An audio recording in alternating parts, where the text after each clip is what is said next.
Good morning. Good morning, everyone. As you start coming on in, welcome to Sick of the Shit Publications. I'm Nick Perro, not your dad, joined by Kyle Pacheco, owner and founder of Clearroot Intelligence, depending on how you read it and where it's at. Kyle, it's good to have you here. We're here for today's intelligent masculinity discussion, as we're going to have a great time. We're gonna get to talk. I'm gonna ask some questions. Y'all know the baseline questions that I'm gonna go over today. If you've been here before, it's good to see all of you. Kyle, it's good to have you here. Welcome as everybody starts coming on in. Kyle, do you mind introducing yourself to the audience this morning? I see you busy over there on your phone real quick. But it's good to have you with us. Kyle, are you able to hear me at all? No. No, you This couldn't seems hear me at all. no, not until now. So when I tried to pop in from the Substack, I clicked on the link to get in and it said it was a private stream and my email that's registered to my account wouldn't let me in. So it blocked That's me so out. weird. That's so Yeah. weird. So I saw everything start, the main screen and everything started, but then I couldn't get into it. Weird. I was just here. Well, I'm glad you can hear me now. Do you mind introducing yourself? I gave you a glowing introduction of it's really good to Awesome. have you on. It's good to be here with you. We've gotten to talk privately a couple times. And I'm excited to talk with you now today, and just get to know you more and have everybody else get to know you more and the things that you're doing, who you are, how you got to this point in life. So, Kyle, do you mind introducing yourself real quick to everyone in our audience this morning? Definitely. So, my name is Kyle Pacheco. I am the owner and founder of Clearroot. That's my additional job, but my day job is senior sales manager. So, you're working both sides all hours of the day between the kiddos and both of these big projects that I'm taking on currently. Uh, Currently have a 4.5 year old, a 5 month old, and then just finished my master's degree in business administration from Cal State San Bernardino. Yeah, so that's like a quick intro of me. That's awesome. Well, it's good to have you with us, and it's good to be getting to talk to you today. And so, for those who don't know anything about you or what Clearroot is, can you discuss Clearroot here at the beginning, and what Yeah. it is you've built, and are working on building? Yeah, so Clearroot started as a really simple concept that I wanted people to be able to go to a grocery store, scan a product, and then link to a company to better understand its ethics from public data like OSHA, could be political donations under the SEC, Edgar, which are all public databases that we have access to, yet they're really complicated to navigate as an everyday citizen. And so the effort that I've now gone through is to take it well beyond just that product scanner, and now, what it is the ability to educate people on civics, how our government works, providing support systems that if you have a question about something you don't understand, like gerrymandering, this will give you the definitions. It will link everything from a politician and their voting records over to how they are getting their campaign donations, whether that's from a PAC, nonprofits, super PACs, which many times, for those of you that don't know, nonprofits can be utilized as shell corps. And so, really, I'm trying to educate people on how to discover the link between money and the impact it has on our politics here in the United States, and ensure that more people are getting educated and hopefully involved, which is a component of taking that further, where I want people to type in a zip code and say, I want to go to my city council meeting. Something I discovered is making me really upset. It's affecting my community or my country, and then be able to take action versus us being online, right? We're upset, we want to take action, but how do we do so? So that's another thing that I want to really incorporate. But that's really the overall. There are components for someone like Nick to be able to have publishing and research and citations and really be able to bring the research and work that they do to life and be able to back it with evidence, because that's the most critical component for us to be able to believe what we read and see. So this is the newest portion I'm currently working on, is expanding it into something that can offer something valuable for someone like Nick. That's awesome. And I know you and I have talked about it before, and we've talked together around what what it means to build credibility and build um, build trust. And one of the things that I've seen from Clearroot, because I've been fortunate enough to get my hands on it and play around with it a little bit. And I went through one of your earlier civic lessons that you had, and it's really neat. It's really awesome. And it's a great way to build trust because it's well sourced and resourced, and you can view and see all this detail, and it links back to its original sourcing. And you were able to provide really concise information that was easily understandable. And to me, that's a great way to build trust, is to be able to see where the information comes from and how it got there, and what made you shift it a little bit from the original, from just the grocery side. What brought you to wanting to have it be more of the ability to help people get involved and be actionable, rather than just something that you could use, say, at a grocery store, to understand where your food was coming from. What made you shift a little bit, or was it a shift in the way that you were approaching it? Yeah, well, it started as such a simple concept. Now that I've gone through and over the past year and a half, I've learned much more about computer coding. So I will extend the gratitude or the collaboration with artificial intelligence. I'm going to be transparent about that. A lot of the creativity that came from it were my ideas developing over time and then brainstorming back and forth and basically assigning AI to be a co-founder, a COO, giving me perspectives on a professional level that I may not see. So asking questions of what's my vulnerabilities, what am I not seeing? What are things like Nick may be using for tools that are not achieving the needs that they want? So that's, based on feedback that I've researched and then tried to fill the void to fix these problems.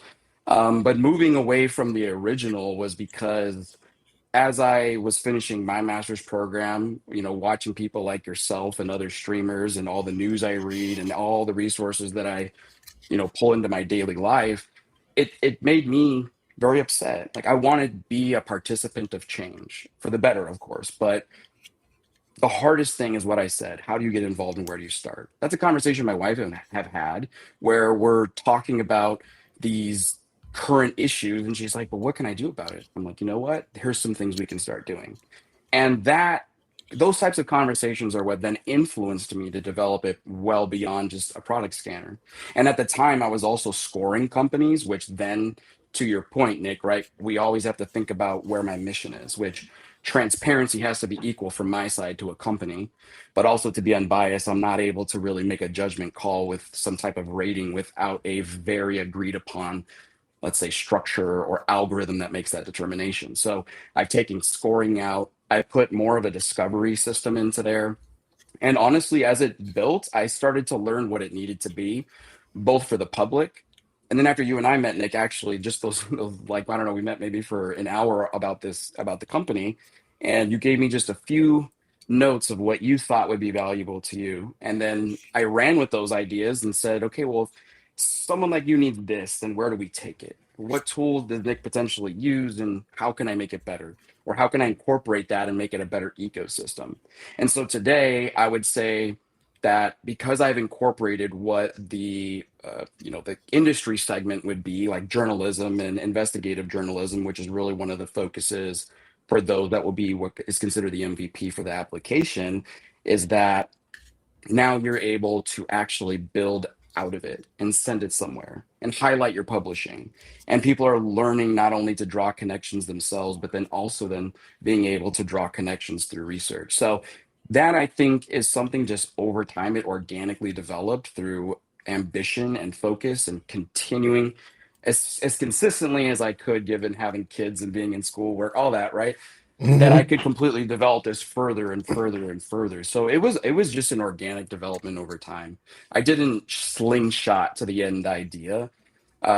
Once I started focusing in on how do I give it to everyone for free to learn, but also be able to monetize enough to pay for the APIs and all the tokens that it takes to run these things.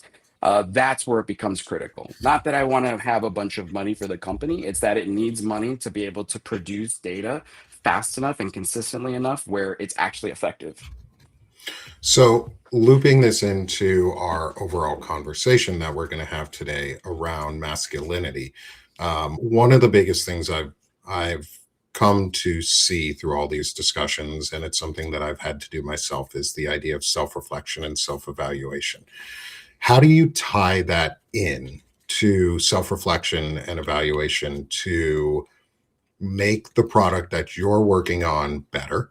But also, how do you tie it into your own personal life to be able to grow and learn and adapt as you're going, especially on the side of being a man, being a good human being, because this is all about a journey through better humaning, and not just for men, but for everyone.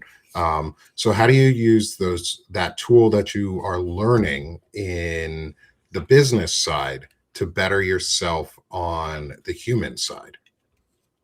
Yeah, definitely. I've learned from my own application, which is kind of cool, right?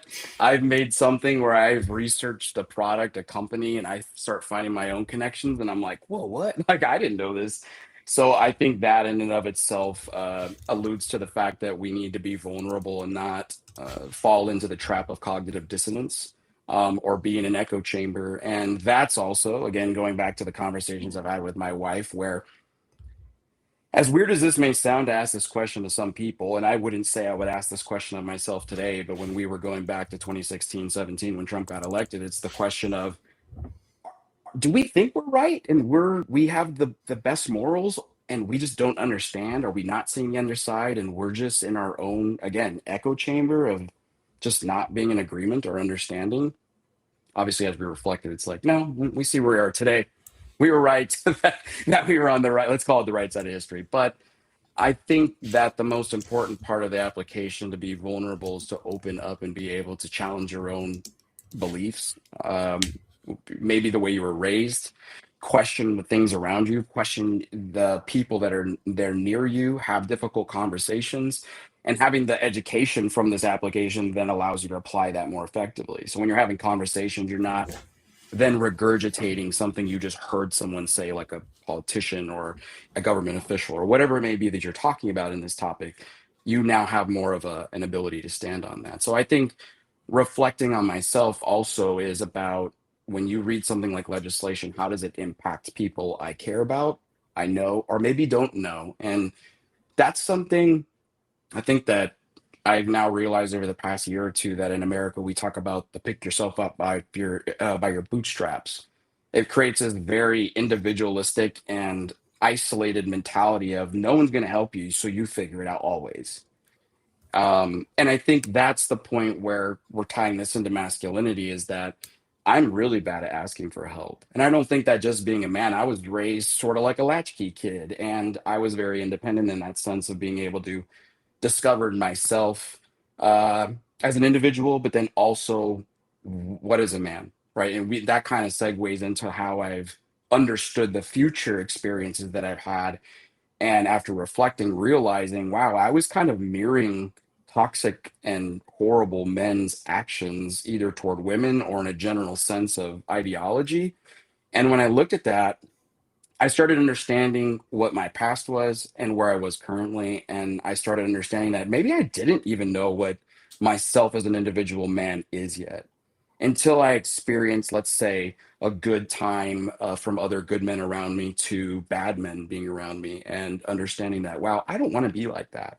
But I caught myself starting to almost mirror the behavior because I'm thinking ignorantly, because I didn't have a very present father figure, whether it be my stepfather or dad, to be able to follow in those types of footsteps. And so, being an individual trying to understand and learn to be, a quote unquote man, it's almost like a stop and go experimentation. Who's a good man around you? Who is not? And when I reflected, I was like, wow, my wife and I started dating, and reflecting after some of the people I was hanging out with at the time, it felt amazing to think that it wasn't like she intentionally pulled me away from it. But after reflecting, I realized, wow, these people don't genuinely care about me, and they don't care even about the other people in the group as well. And that's when you start learning that you have to step outside the circle to self-reflect of what's around you and honestly focus on what's better in life. I had ambition, they did not. Right? Those two things don't mix. And you have to have people that surround you and build you up and support you. And I think that's the hardest part about being a man. I think at least at minimum in this country, but I would say worldwide is too is, suck up your emotions, don't cry in front of everybody. Don't ever put your problems on somebody else. Be independent. All these different things where it seems like, women are, I think, are very, for the most part, well caring for one another, woman to woman kind of thing. And we as men are not the same in that sense. Like if we don't know each other, it's definitely not the same. And even when we do know each other, in my personal life, how often have I been able to have a very transparent and emotional conversation with other men? Very few, if any. I'm not joking. And that's Yeah. unfortunate for my life. I know, Nick, for yourself, right? I've watched enough of your content and seen people speak to you and some of your background. And you've talked about the men in your life, friends that you've been able to connect with and be genuine with, be vulnerable with. And not every man has that environment or the encouragement to be in that environment. And so the topic is about really, right, shifting into being more vulnerable and hopefully sharing your emotions, which will then make us all better, right? When we're not sharing our thoughts about what I think a good man is, well, then how do you know, right? Hmm. We're just making these assumptions about things because we're not having the conversation. Yeah. And that then obviously leads to our younger children growing up to see what is not appropriate and mirroring it because we don't have these candid conversations. And a child's not going to challenge their parent and be like, you're not a good man, right? That's not going to probably happen. Maybe when they're 18 plus and they start having their own opinions that they can openly express and are strong enough to do so, probably not going to happen in the meantime. Yeah. And you make an important point in there is kids pick up on a lot that we don't even, you made a lot of really good points in there, but this one stands out towards the end is kids pick up on a lot that we don't assume that they would pick up on. Most people like to assume that kids are dumb when they're not, and they're not observant, but they are. And Yes. they pick up on lots and lots of subtle cues, and they see good examples and bad examples, whether they say it or not. They pick up on it and they know what's going on. And Yeah. so I think that modeling of good humaning, quality humaning is really important. And being able to self reflect and self evaluate is hugely important. And doing it openly is really important so that your kids can see it and the people around you. It's intentionality, and it's intentionally being vulnerable or being reflective, where a child can see it, where your child can see it, where your friends can see it, so that they know that you're willing to talk about it. And I think the other really important thing that you mentioned in there was the lack of ability to have constructive conversations that are emotional and healthy amongst men, where at the end of it, you don't feel like you've been beaten down by the other people in the room. And as Sherrod Sweeney, one of the founders at Centered America, said in one of the early conversations, this dude's 19 years old, like barely into adulthood, and knows more about being a healthy man than most adult men do. Is you need to have a group of male friends you can cry around openly, who you can discuss your emotions with openly. And that's really hard to find for men. And it's not a pity us thing. It's a we need to do better as men to make those spaces visible and known. And it sounds like you're trying to take those lessons and apply them to yourself and give your kids somebody to look up to. So how do you, I'm sort of working backwards in my question set today, compared to No what I worries. No normally would, worries. which is kind of fun. Yeah. And because it's opened up a door into the next question of this is how do you intentionally model better humaning and or intelligent masculinity, as we call it, focusing on men. How do you model that in your life for specifically for your kids? How do you model it for your kids, but also how do you model it for the other men around you? Yeah, I would say that I'll start at the end because at the beginning I had some ideas about, finding the right space. But in terms of modeling it personally, oh, the quick thing I wanted to mention, therapy, right? Mental health. being honest about talking about those conversations and removing that from being stigmatized in our society. That is a big problem. Again, women are better about talking to their emotions, and women are more receptive to listening to that. And so, for that reason, I think that they may thrive a little bit better in that sense because they can kind of let it out and move on versus men really taking the weight and continuing to just pack it on and on and on. And being honest about your having therapy or your mental health, and I have ADHD, it's important to talk to people because they don't feel alone then, and neither will you, right? And then you're talking about it openly. I'll tell people at work, "Oh yeah, I go to therapy," and when I say that, I actually get other people that will openly respond, right? They probably wouldn't have done it on their own, but the fact that I was confident and not feeling judged by it because I don't care to be judged, I think it's important. And I think by stepping confidently into that space as someone who is, feels confident in most things, that probably allowed them to open up, right? There's people that are more shy, introverted than myself, and I'm kind of a extrovert predominantly, but I could be an introvert in the music studio or doing work on Clearroot, right? It doesn't matter.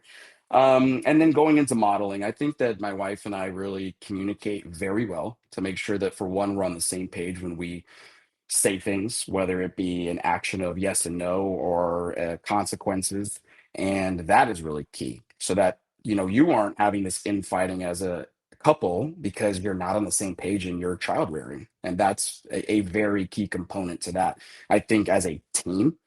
And then in general, how I model it to my child is I admit my mistakes and I go back to him and apologize when I know that I'm wrong. If I raised my voice, if I did something, whatever it may be, hopefully, not insane things. But really, I think right now what I would struggle with, and admittingly, is sometimes I raise my voice instantly versus having the patience and slowing down and talking to someone like a 4.5-year-old in a way that makes sense to them and is more approachable, right? And when I don't, I've learned now to say, that was a mistake. I apologize for raising my voice. That wasn't right. Even saying at the end, even though my action may not be right, it doesn't make what you're doing okay either. Right. So you're also reinforcing accountability from himself, but also accountability as myself as the father. And I think the way, obviously, my relationship with my wife is going to be the ever present relationship he's going to witness every single day of his life until he's pretty much 18 years old. And so all the things he sees between us, whether you fight and yell or you don't treat each other, every single day with love, they don't see kissing or hugging, those types of affection. Then it becomes, well, do men display affection in front of other people? Right. So that's also a weird nuance that I don't think, until I'm literally saying it now, that I even realize that not even showing affection to each other can also then mirror to, oh, maybe I shouldn't be giving affection, you know? And that kind of actually goes into something I had been thinking about before this started for like a week. I was like, what could we talk about? What was in my life? The modeling of the men that I was talking about. And the example I would give of, you know, just being toxic is just the openness of treating, I would say, because I'm on the topic of a spouse, another individual, the person that you say you love or care for, horribly, with disrespect, with bad words, with dismissiveness, verbal abuse, not being supportive, cheating, whatever it is, which is something that I dealt with when I was a 16-year-old. Having my stepfather cheat on my mother was something that I think was a catalyst for a lot of misguided decisions because you become a little just confused in your environment. And that's one of the things that I mean by, you witness these things and you're like, well, what's a real man then? If this is the person that's been your father figure in your whole life, regardless if they're a stepdad, it's been 15 years of your life. And then all of a sudden it's like, shell shock. No matter if it's your father or not, it's still the experience that now you're witnessing your mother go through this post-traumatic stress disorder and having tranquilizers and all these things, right? So being a man that was raised predominantly by, let's say, the early part of my life by two sisters and my mom, then predominantly my mother, I think that I, at times, have an easier ability to communicate with women and relate and feel comfortable, and it's normal to me. And I think that men maybe not having that same insight, or women to be able to tell them how they maybe how being able to be open about that, I think that's where it makes it really difficult. So, and hopefully Yeah. that, I know we kind of jumped around a little bit, but No, I think why that's it great. goes back to the, yeah, it goes back to the men in the life that I was saying, right? I think I was starting to mirror them. And I won't be specific in terms of relationship too much, but I was just mirroring them thinking, wait, maybe this is the way, adult men act, and I shouldn't be so affectionate toward my girlfriend, or I shouldn't be this kind to my girlfriend because that's seen as weakness by them. Right. So then you start to be a little insecure. And at that age, I think I was around 25, 26. You're at 25, 26. It's the whole frontal lobe thing and confidence and maybe fearing older men, that type of thing. So, Well, let's go into that. My wife and I, because my wife and I were having a really interesting conversation yesterday, I believe, and probably I think it was last night, about she didn't, she, we were outside, sitting outside, and she was just like, she turned to me and she was like, she was watching, I think it was a TikTok video, and she was like, I did not realize how many men out there believe that they have to continue to prove themselves as men daily, that they have to prove masculinity. And my response to her was, yeah, that's part of the huge problem is men feel that they need to prove and outdo each other on what masculinity is. And that tends to be really toxic because they fall down this rabbit hole of, I have, like, the proof is, oh, I have the highest paying job, or I have this cool car, or I have this super big house, but they don't know how to treat anybody with respect. They don't know how to actually prove what it means to be a good human. Is Can you talk a little bit about your idea, or my question on it is, what is your idea on this? I have to prove myself as a man, or to be a man. I have to prove my masculinity. Do you have any thoughts on what that might be doing to other men, or in your own experiences, how have you either approached and reconciled with the idea of maybe you don't have to prove yourself all the time? You're a man because you are, and that's okay. Or do you feel the need to continually prove yourself to others? I think in the back of my head, maybe as I've gotten older, that's less of a thought in my brain, right? When you become more self-acceptant and you appreciate and love who you are, I think you doubt yourself less because you've identified who you want to be as a human being, as an individual, as a man, whatever, level you want to look at that as.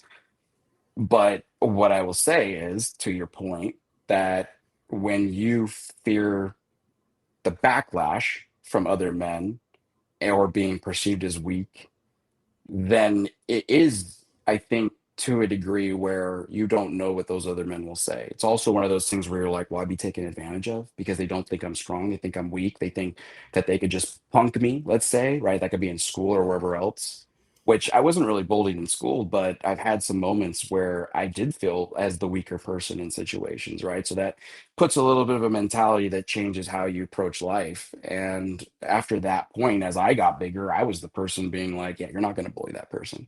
like, I've literally stepped in front of people as I've witnessed them, mistreating people in school and been like, that's not going to happen. Right. But you have to then be confident enough to step in and not be the observer and be like, yeah, that looks really bad. It's like, well, if we're observing it, why are we not doing anything about it? I mean, that could be applied to a lot of things going on right now, but we'll focus on where we're at.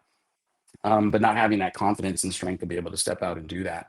One really interesting thing that, again, reflecting on what does this topic have to do with, and where is my background? And when I was in high school, I was a part of an organization called My Strength. And I would say today it's probably not very well known, but what it was about was bringing young men in to talk about these types of things, more open topics. Like why does this magazine have a woman objectified in it? What do you think about the internal relationships that you have with a spouse or your parents, or right? So it was opening these conversations that we typically aren't doing. In that group, however, this is where either the mirroring of a horrible father figure, not having a father figure and mirroring maybe social media or celebrities or whatever they're latching onto. I remember having this discussion, and this was literally around the time that I was going through with family, the whole cheating and being displaced out of my home and then moving back, all these crazy things. And sitting there, it's really hard to hear another, regardless teenager or not, but pretty much 17, almost a full adult, to say, I don't think you're a man unless you cheat on a woman. And I am not joking. That sounds like the most insane thing to come out of a man's mouth. But to be quite honest, now that I understand that there's men out there over the past few years of being more open again to crossing the barrier to the other side to see what's going on in this camp, is that there are men out there that believe that women should not have the right to vote, should not have the right to work alongside men or even have a job at all. Right? You've talked about that as well, where you're saying, I'm not going to vote on behalf of my daughters. That's their opinion. That's their choice. That's their right. And it's the same, it's the same thing where we're in probably good groups of men typically, or around people that are good and don't have these beliefs. And so it's really shocking when you step outside that circle and see, oh, this is still a problem. Like why are we here? I really don't understand it. But again, right? Raised differently, didn't latch onto a toxic man. And when I did, I had people in my life that helped me reflect. Going to therapy helped me reflect on who I wanted to be.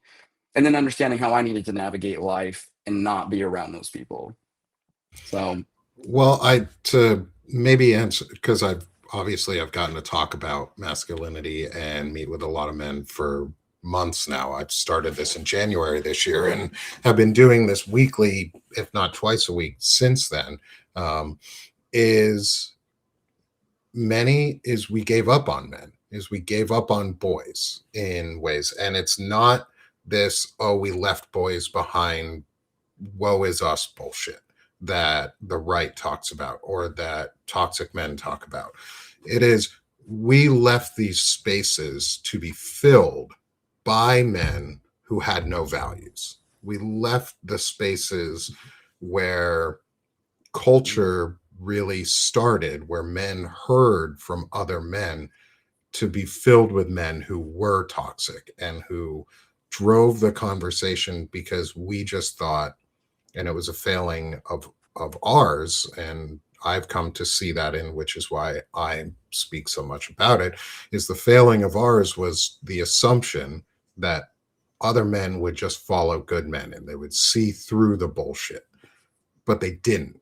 And it's it's a failing of ours, not of anybody else's, that we left that space wide open and we didn't talk about it openly.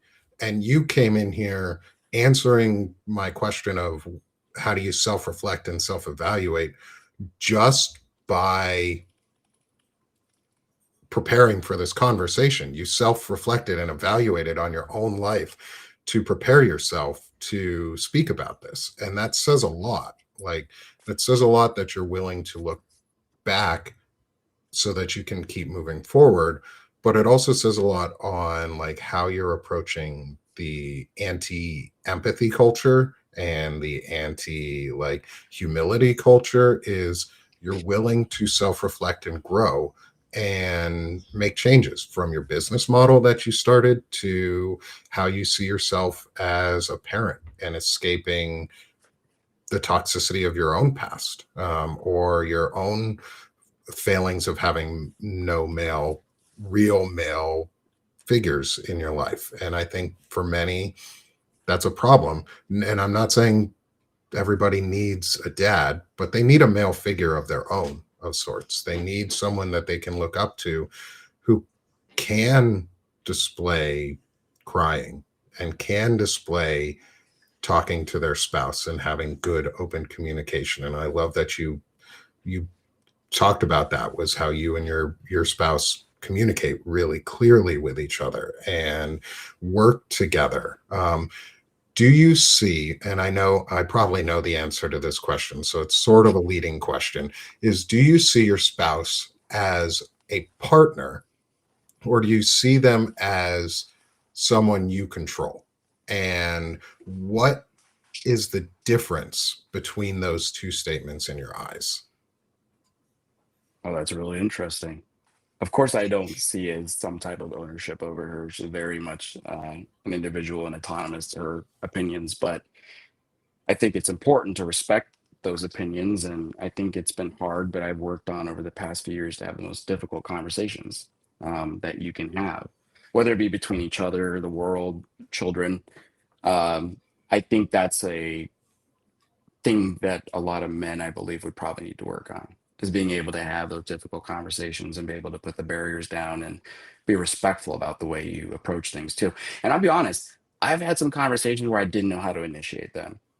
And I've tried to work through ways like, how do you present this to someone in a respectful way? How do you present this to where it's not combative or presumptuous or accusatory, right? Like, how do you have a healthy conversation in a relationship?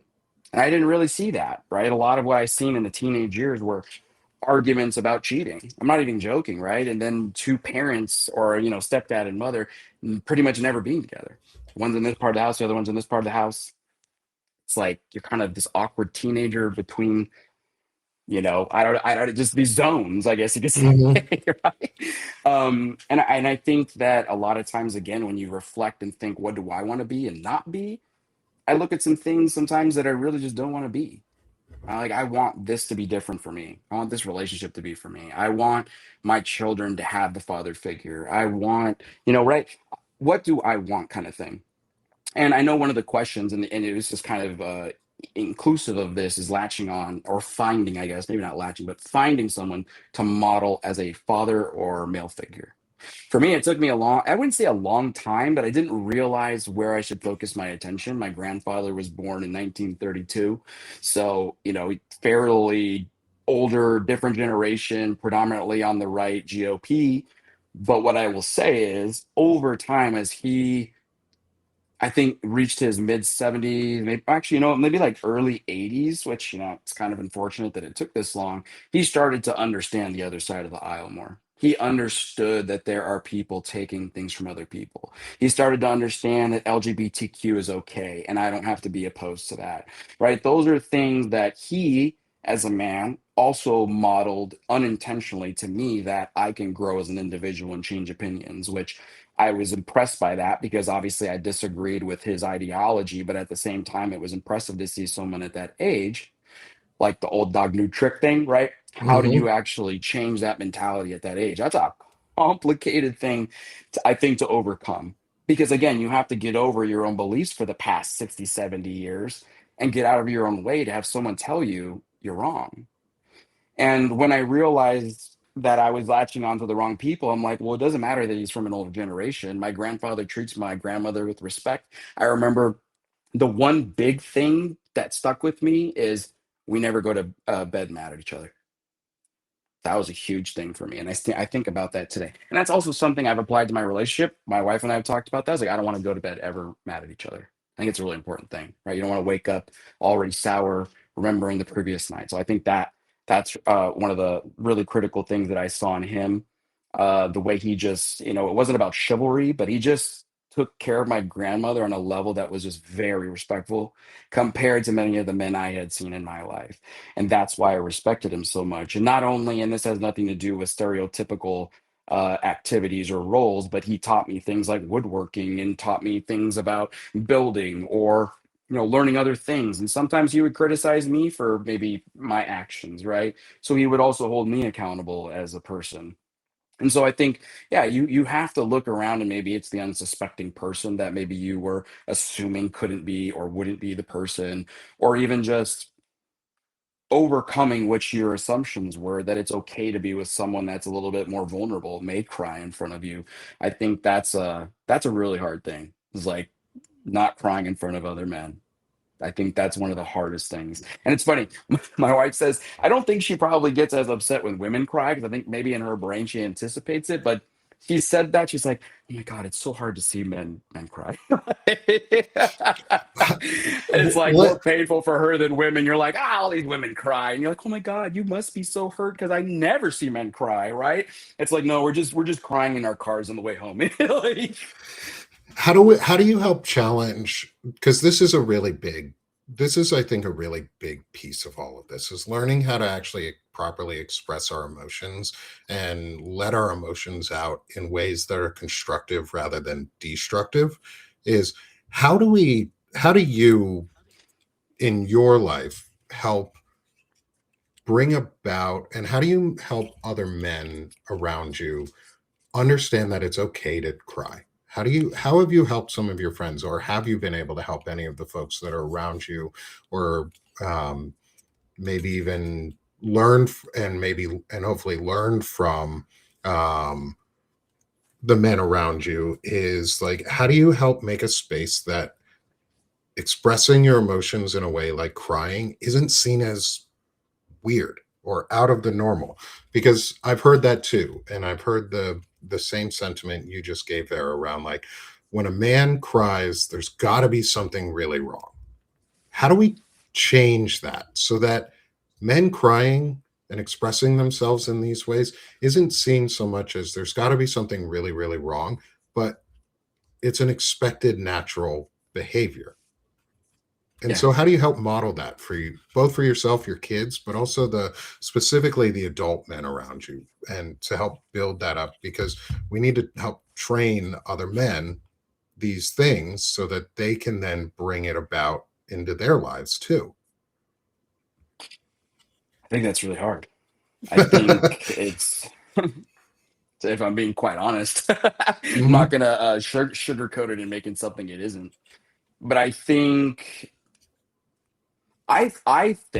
that in a situation where you may identify, like, let's say you and I having this conversation privately, you're saying I can identify, and maybe you're not being fully transparent that something's wrong.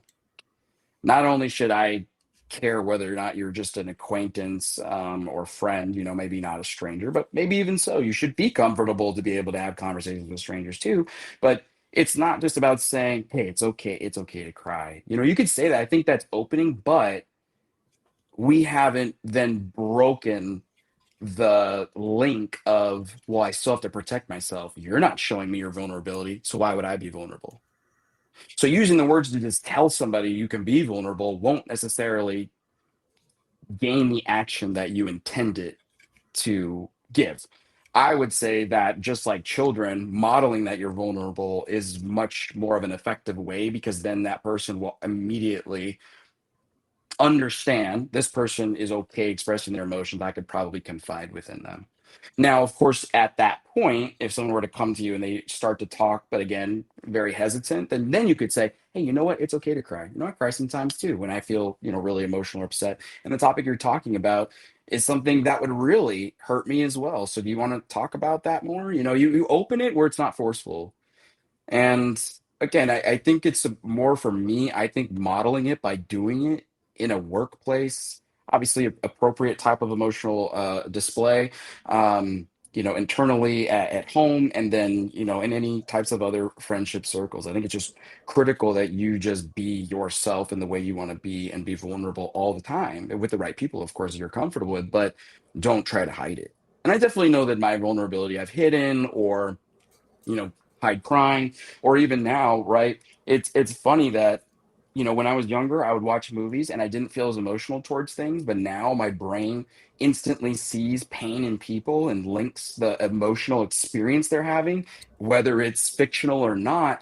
And it does make me cry because I realize, wow, like this movie was about children suffering in this country, in this city, in this place. It was about the cheating I've seen in my life. It was about, right, all these things. It's not just about, hey, I'm just watching a story and someone's trying to tell me something. I start now thinking about, wow, like that's a horrible feeling. Or wow, I'm thinking about, people, getting picked up by ice, whatever that trigger is. I feel so much more emotion than I used to, which also shows me that I'm much more empathetic as a person because I'm looking through the eyes or walking in the shoes, or, whatever way you want to say it. So I think it's just a very complicated thing that those of us, as you said, leaving the void in the conversation, we have to basically take back the control and be the dominant voices and suppress the voices, not in a negative way, obviously, but more of the toxic voices of women don't have rights and men have to be this way and you can't cry and you should cheat on a woman. Those are the things that we need to remove from society as the dominant projection of what men should be. And I think as we speak more and do these types of things, well, we're reducing the amount of exposure that some people may have to those voices that, we understand. You and I can probably identify a few of those people out there that have streams, podcasts, shows, writings, whatever it is. balance out the scale. And that I think will start to show people, well, okay, well, there's a lot more here. I can see there's more men expressing this. Okay, maybe my assumptions were wrong.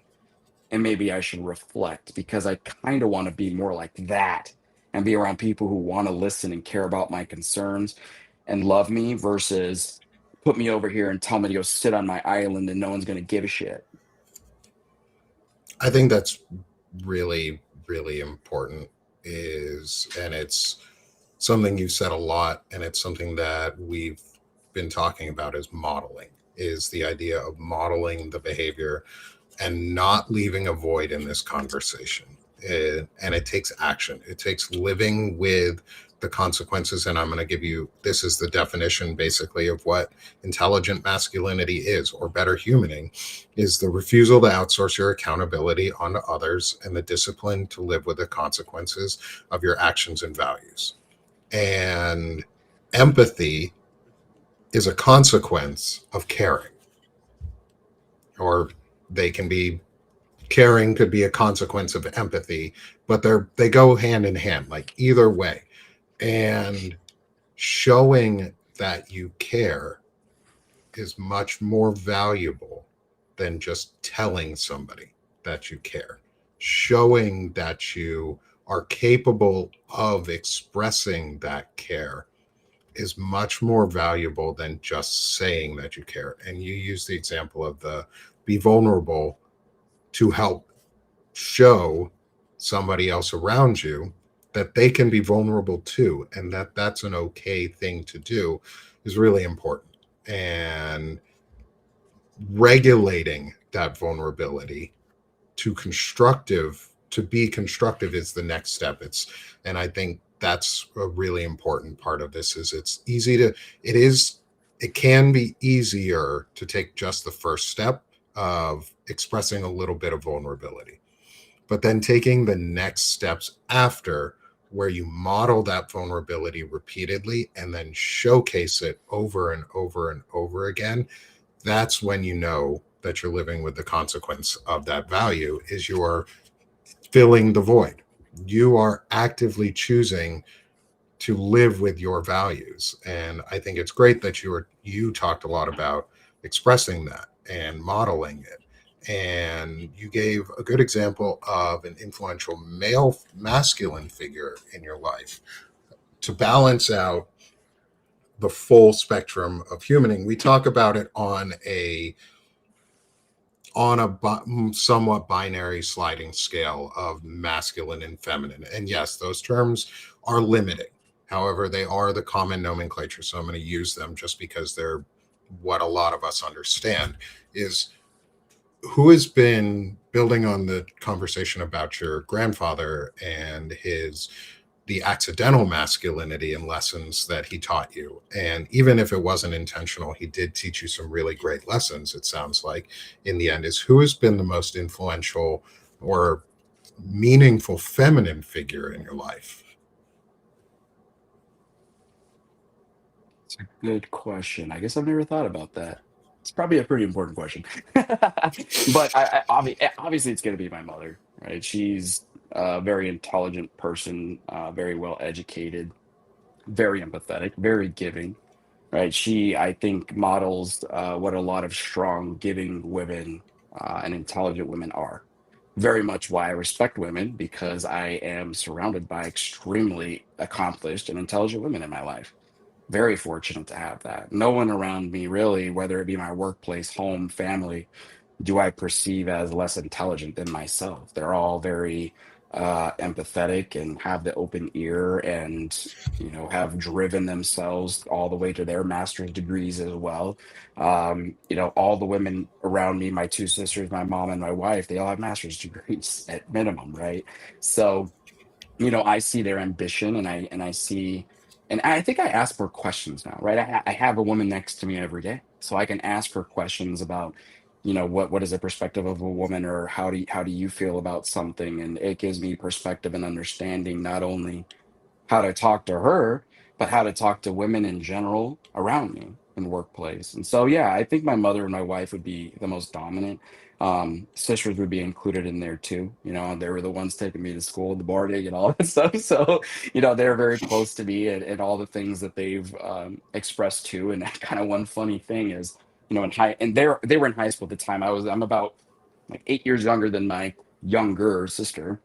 And I remember she went to Santa Cruz, and you know, if you don't know Santa Cruz, for those of you tuning in, it's a very kind of hippy dippy, laid back school, very loving, not a bad thing, but very chill school. And so I remember she came back. I don't know if it was the first summer she came back from school, but I just remember it was one of those things where you're like, "Hey, let's jam to Nelly. Let's jam to like Eminem or whatever," right? And I remember she's like, "I don't want to listen to that. That's misogynistic." And I was like, "Well, what happened in the past year?" You know?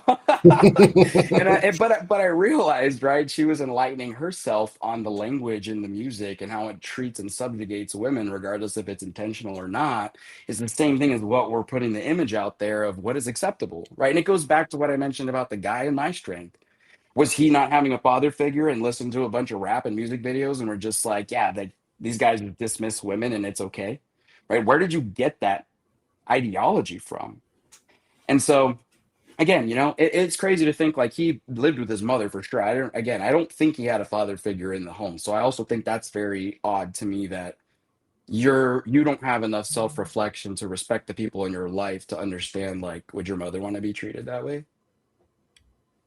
Same thing as we say to ourselves, don't treat others as you know would, or treat others as you want to be treated, or don't do things to others that you don't want done to yourself, right? That whole thing, right? Same thing I tell my kids. It's like, well, the one that can understand language, the other one's still goo goo gaga, but you know, him understanding that, you know, you have to um take accountability for doing things and then having the reciprocation of that same thing happen to you.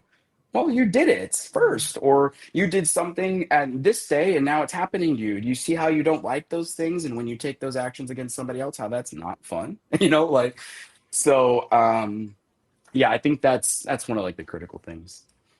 I think that's really good. It's that living with a golden rule mentality. Like if, and we're not, but if people want to pretend that we are a Christian nation, Christianity has the golden rule built in: is do unto others as you want done unto you.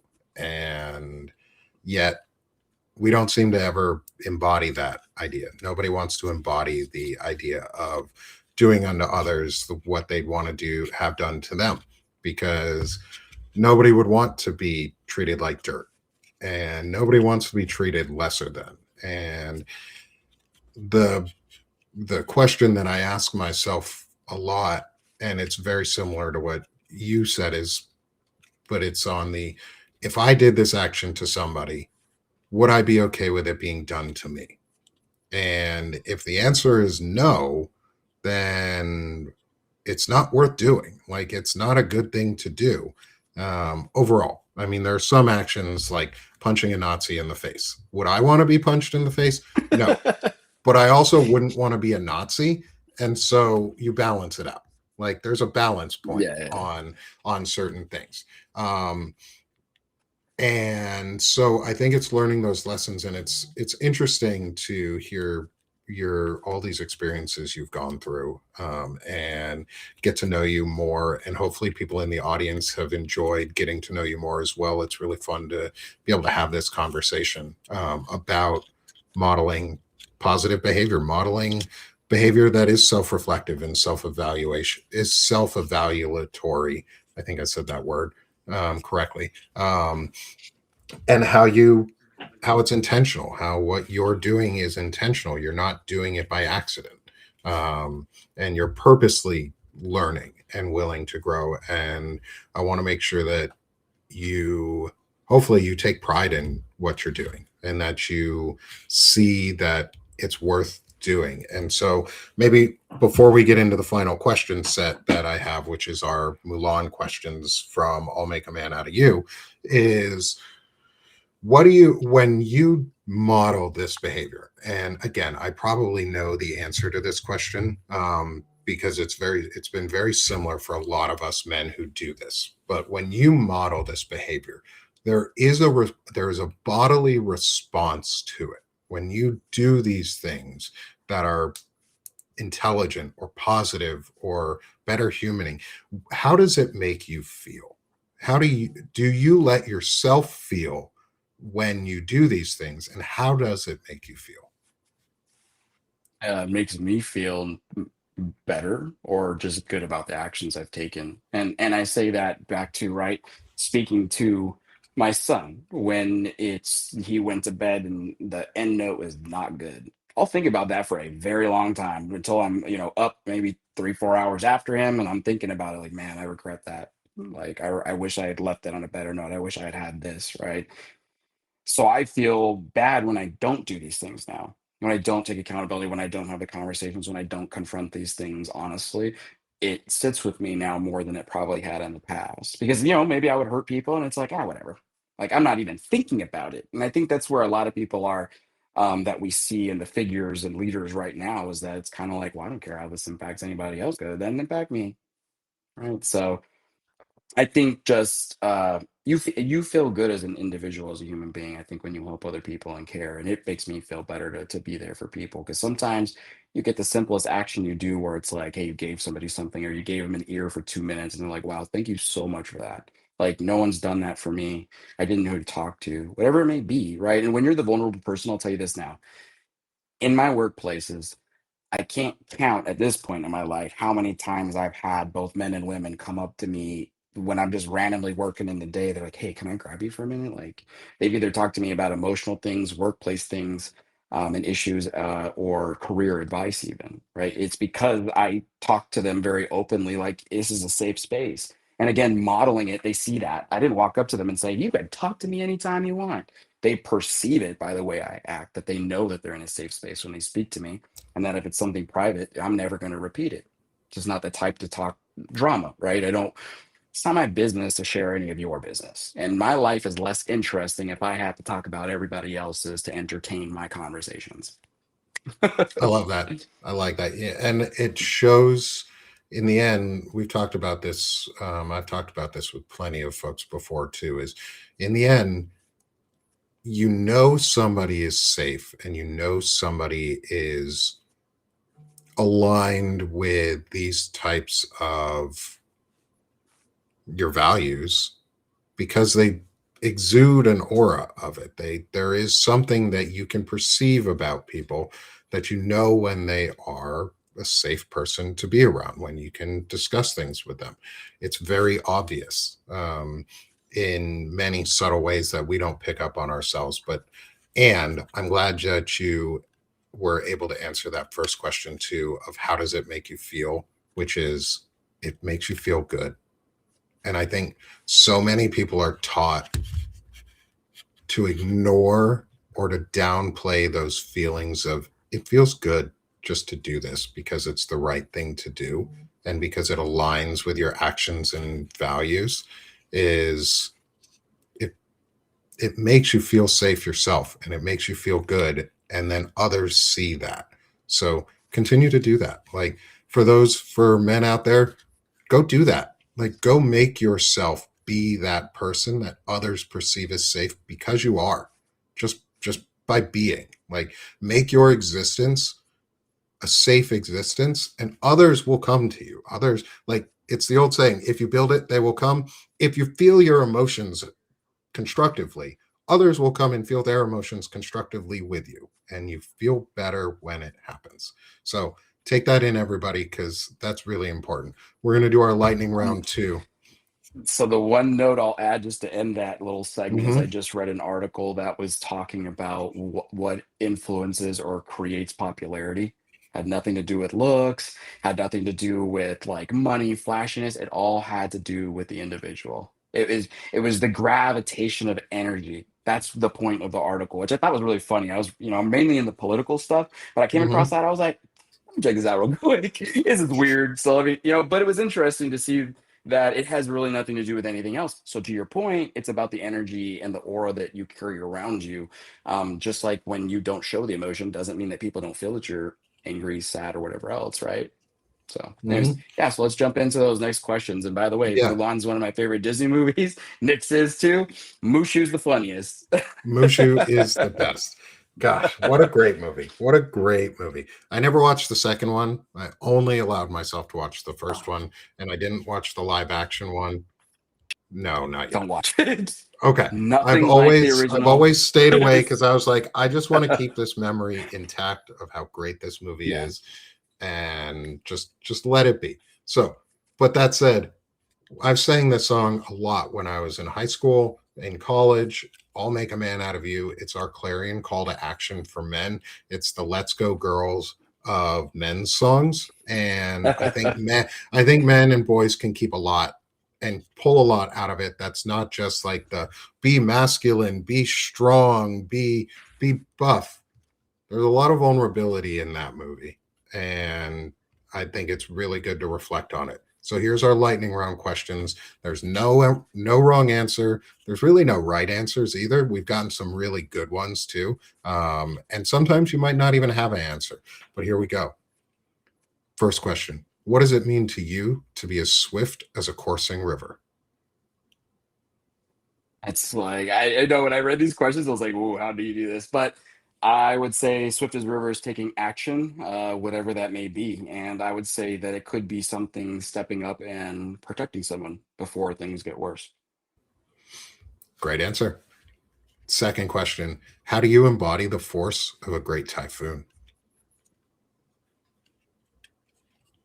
I think it kind of piggybacking that, like you have to be the force in the situation that has control over everything, right? It's like a typhoon is chaotic, but also very centralized at the eye of the storm, right? It collects around one central spot. Love it. Next, how are you as strong as a raging fire? And I'll preface this I think, question too with raging fires are not wildfires. They're in a contained system, but they're hot and they're burning strong.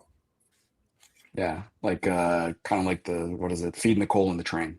Mhm. Um, I would say the fires, like, it's kids. Being able to grow and reflect. I think children teach you so much, whether you have them or not. It's good to be around children. They'll teach you so many things about yourself, patience, teach you how to have fun again, be creative, step down to a little bit of a more immature state for a moment when your life may be a bit much. So I think having the fire that continues to burn for those around you and having the ambition and focus to drive always can be any individual. But for myself, it's like work hard at work, work hard with my family, and work hard on the company, right? And all of these things for me, even the company I work with, although I work in the special events and entertainment industry, my company actually, at the end of the day, after they pay all the bills and associates, it actually goes into nonprofits and foundations locally. So all the things, thankfully, that I participate in is making a family as good as it can be and as healthy as it can be, building a company to help society and hopefully make things better and educate people so they aren't hurting themselves with, their vote. And then at work, same thing. Thankfully, at the end of the day, I get to have a lot of fun with a lot of funny people, a lot of cool stuff. And at the end of the day, it's the drive to do more for good. And I think when you centralize, sorry, this is a really long answer to this question, This is a but great I answer. think what I think when you centralize a goal and you really, again, it goes back to knowing yourself and what you want out of your life, it makes it a lot easier to drive. Because now you're just like, okay, well, here I am. Now I just got to figure out how to go there and continue now once I enter the lane. It's not, it goes back to right when I was younger. You're like, well, what do I want to do in life? What do I want to be? Who am I? Right? You don't know the path. And so how do you focus in on actually going forward when you don't know the where you're going? Right. I love that. That was a great answer. Long-winded and great answer. I love it. Next, final question, second to last question of the day is how are you as mysterious as the dark side of the moon? I have a lot of things and hobbies and stuff like that that at times people don't expect. So I think that you'll constantly either get a surprise about the things I'm interested in and the diversity of it, or you'll be surprised because I've had people tell me this for quite some time where it's like, you know so much. And sometimes it's just about so many things that may or may not be important. I'm like, yeah, I got a lot of different facts and a lot of variety of information. It's like, I'll be transparent and fun. It's like, in COVID, I brought my old Pokemon cards out. It's like, you know what? Who cares? Let's have some fun and like have some nostalgia, right? So started doing some cards. I don't do it too frequently, but it's still fun, right? Who cares? I don't care about the judgment of that. We should all have the joys we have and not feel to be judged by it. As long as it doesn't hurt other people or hurt ourselves, I'm never concerned by it. Music I love it. production, right? It's like you probably don't know that. And a lot of people are like, what, you produce music, you do this? And it's like, yeah, I just have a lot of loves and I try to dedicate time to learn and get whatever I can. That's a whole everyone should be a lifelong learner. That's how you grow. Hmm. You Yep, continue to want to learn more, not just about yourself, but the world and everything else, and continue to just grow as a person. So again, love long-winded it. answer. I love it. This has been such a fun conversation today. And I really hope to have you back again for more because you've gotten a lot of really good love today in the chat. I think a lot of people have been really happy to hear this discussion and see that men are having it and that we're open to having these discussions and we want to. Like this is one of my favorite times of the week is to come and get to know and learn about other men and the work that they're doing and how I can take it back and apply it to my own life too and make myself better because I need to continue to learn and continue to grow. And I've gotten some great little tidbits out of today. And I hope everybody in our audience has gotten some really good tidbits out of today too. My final question for you, Kyle, before I let you go for the day is how can people find you and support what you're doing and the work that you're doing and Clearroot and the tools that you're making? What can people do to help support you? Yeah, thank you for the opportunity. And just to wrap up, for everyone that's here, thank you so much. Nick and I have spoken, and before getting on this conversation, I really wanted to be as vulnerable as possible because to the point that we've made this entire time, we have to be open to this, and I didn't want to hold back at all. I'm comfortable sharing whether it be trauma or the positives. It doesn't matter. I think we all have to be comfortable with that. In terms of finding Clearroot, for anyone here today, the best thing you can do to support me is bookmark clearroot.ai. It's the domain that I have everything on. I'm currently fixing the base code and really building it up to this powerful tool that, in the next couple months, I will relaunch into a more sustainable tool. In the meantime, as it's up, you can give me feedback on I have a feedback portion on the bottom left of that screen. It's currently in beta.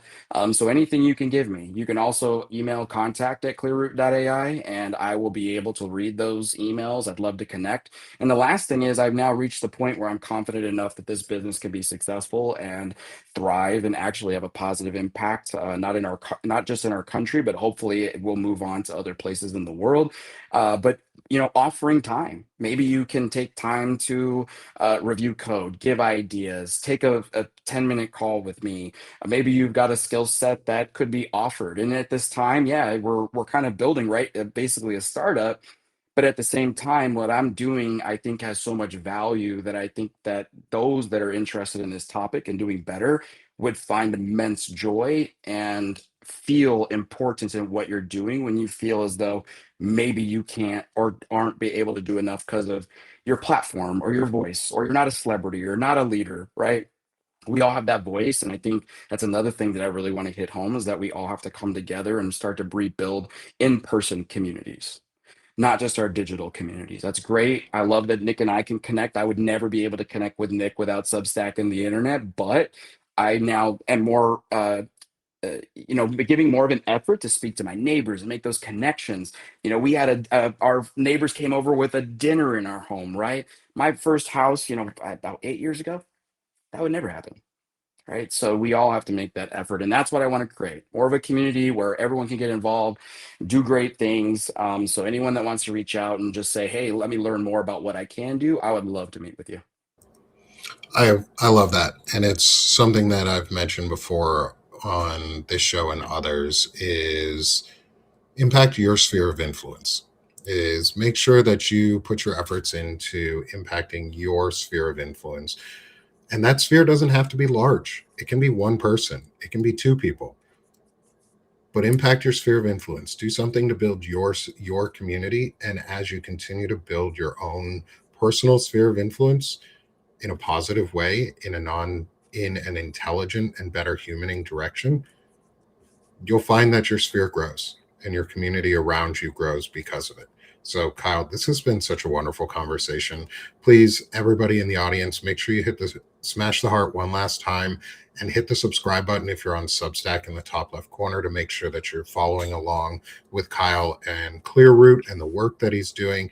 It's been a lot of fun to get to talk to you today. And everyone in the audience, I hope you have a great day. Y'all will see me if you're here live with us. You'll see me here soon for the Diogenes Club. And it'll be a special one today. It's just going to be me and Ashley A. Lauren, our special guest replacing Doc Eric for the day. So come join us there. Go put on a smile today. Go put on a smile if you can today. And if you can't, find a reason to build a smile, to give a smile to someone, to ask how somebody's doing, to share and express yourself, and go find a group and build your sphere strong. So thanks, Kyle. Thanks, everyone. Go have your great Thank day, you.